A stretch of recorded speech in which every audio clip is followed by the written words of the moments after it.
Hello everyone. Today we're looking at linear and angular speed, two very important concepts for dealing with machines, rotations, and mechanics as a whole.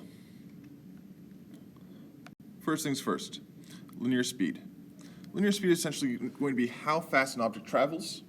It's also known as linear velocity, and it's based on the assumption that the curve of the arc length were straightened out. That is to say that if we have some object moving around and around and around and around in a circle, the linear speed refers to how fast it travel if we took all those rotations and straightened them out along some sort of line. As such, arc length is crucial for this. As you may recall, arc length, or S, is also equal to our radius times our theta in radians. So linear speed is me tied to radius and to our theta. So take a look at the practice problem. The second hand of a clock is 10.2 centimeters in length. Find the linear speed of the tip of the second hand in centimeters per second. So, big things we need: centimeters per second. We need the length of the second hand.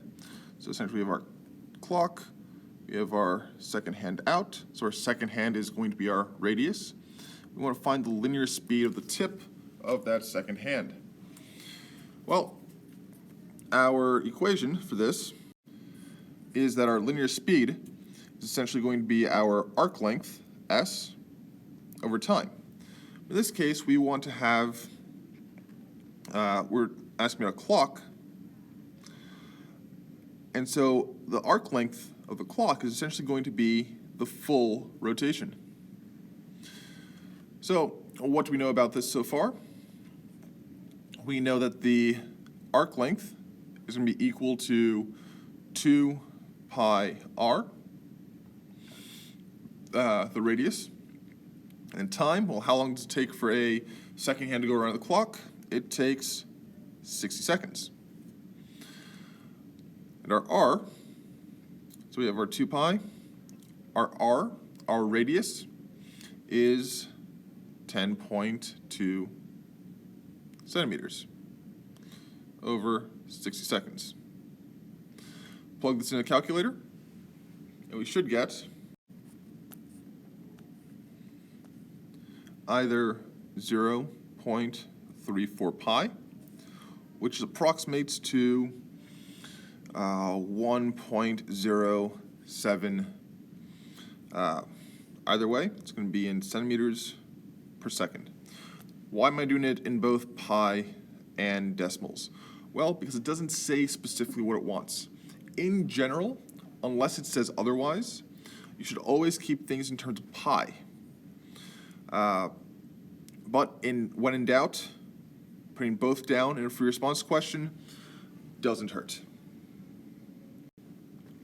Angular speed. How fast does the angle change? So angular speed cares about having some sort of object, and as it travels around the circle, wants to know how fast around the circle is it going. The angular speed is going to be based off of our central angle. So whatever the angle is of our arc, of our distance traveled, that's going to be what matters. Central angle in radians over time. Because it's based on the central angle, the radius does not matter. So if you see something that's asking for angular speed, it gives you a radius or diameter. The diameter or the radius aren't actually needed for the problem. Let's take a look at the practice problem. Angular speed practice. We have a 15-inch diameter tire on a car that makes 9.3 revolutions per second. We want to find the angular speed of the tire in radians per second. Well, it gives us important information of 9.3 revolutions per second, and we want to find radians per second. It also tells us about the diameter, but we want to know the angular speed.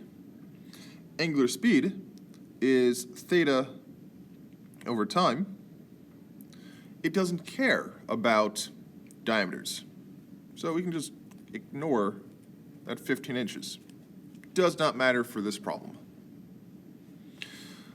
What does the setup for this look like?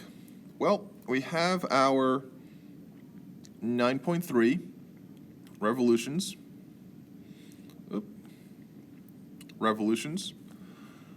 per second.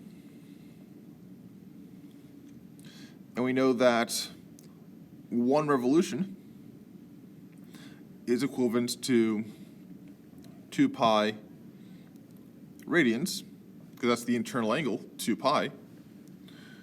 Multiply that out, we essentially end up with either 18.6 pi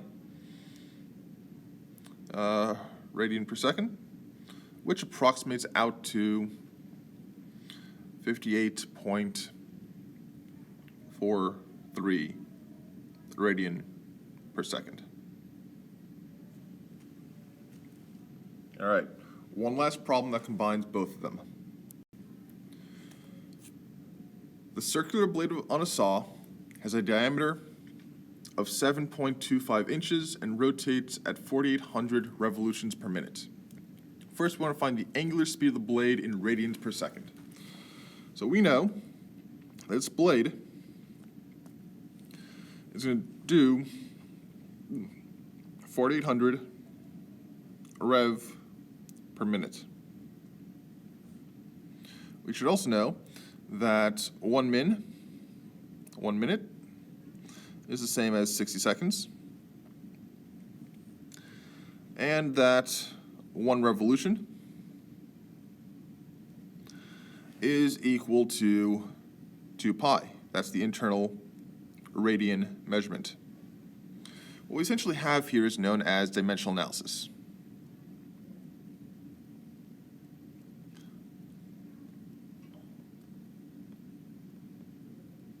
The process by which we take different equivalencies, different known ratios, and use them to convert units into different units. It's a skill that's usually taught in chemistry, but I don't know how long ago chemistry might have been for some of y'all. Anyway, we have our dimensional analysis set up. All that's left, cancel out our relevant figures and plug what's left into the calculator. So revolutions cancels with revolutions, minutes with minutes, leaving us with seconds and radians, which is what we wanted in our units. So we're going to have in our calculator 4,800 times 2 pi divided by 60 seconds. Touchpads, which is going to equal 160 pi radian per second. Or, if we want to multiply out that pi, approximately 502.4 radian per second. The next thing we want to do is we want to find the linear speed of the saw teeth in feet per second as they cut the wood being cut. So because we're looking at the saw teeth, as they contact the wood, we're essentially looking at the outer edge of this. We're looking at the actual teeth as they make contact with wood. So this is where our diameter is going to matter, because we want to find our linear speed. Well, linear speed, we once more have our 4,800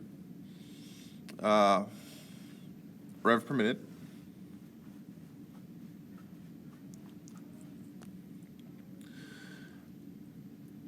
And we know that 1 min is 60 seconds, and that our rotation, our circumference, is essentially 7.25 pi. Let's get some more space there.